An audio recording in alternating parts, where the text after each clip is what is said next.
Thousands of years ago, the first man discovered how to make fire. He was probably burned at the stake he had taught his brothers to light, but he left them a gift they had not conceived, and he lifted darkness off the earth. Throughout the centuries, there were men who took first steps down new roads, armed with nothing but their own vision. The great creators, the thinkers, the artists, the scientists, the inventors, stood alone against the men of their time. Every new thought was opposed. Every new invention was denounced. But the men of unborrowed vision went ahead. They fought, they suffered, and they paid, but they won. No creator was prompted by a desire to please his brothers. His brothers hated the gift he offered. His truth was his only motive. His work was his only goal. His work, not those who used it. His creation, not the benefits others derived from it. The creation which gave form to his truth.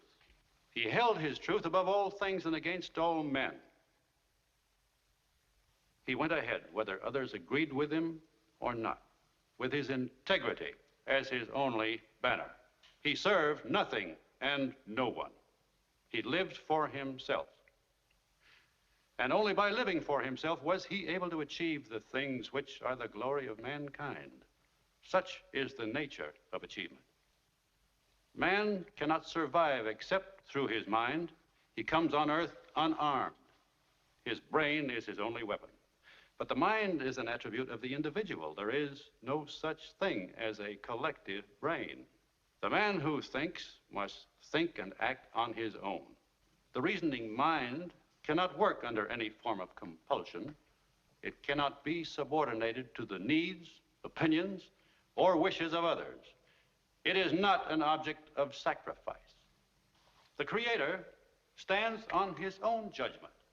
The parasite follows the opinions of others. The Creator thinks.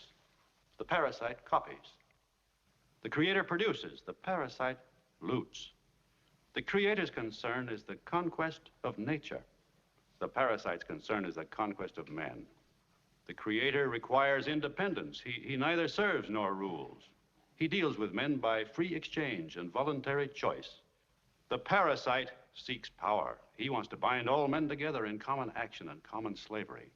He claims that man is only a tool for the use of others, that he must think as they think, act as they act, and live in selfless, joyless servitude to any need but his own. Look at history. Everything we have, every great achievement has come from the independent work of some independent mind. Every horror and destruction came from attempts to force men into a herd of brainless, soulless robots without personal rights, without personal ambition, without will, hope, or dignity. It is an ancient conflict. It has another name: the individual against the collective. Our country, the noblest country in the history of men, was based on the principle of individualism, the principle of man's inalienable rights.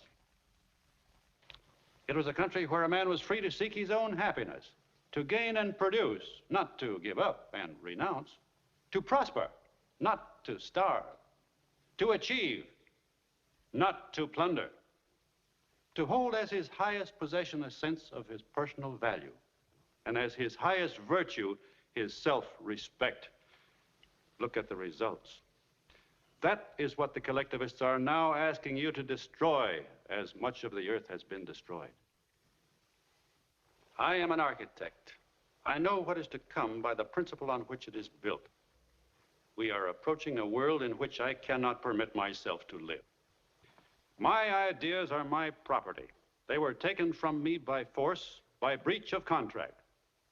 No appeal was left to me.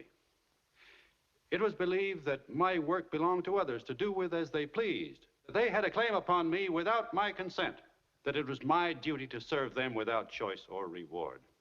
Now you know why I dynamited Cortland. I designed Cortland. I made it possible. I destroyed it. I agreed to design it for the purpose of seeing it built as I wished. That was the price I set for my work. I was not paid. My building was disfigured at the whim of others who took all the benefits of my work and gave me nothing in return.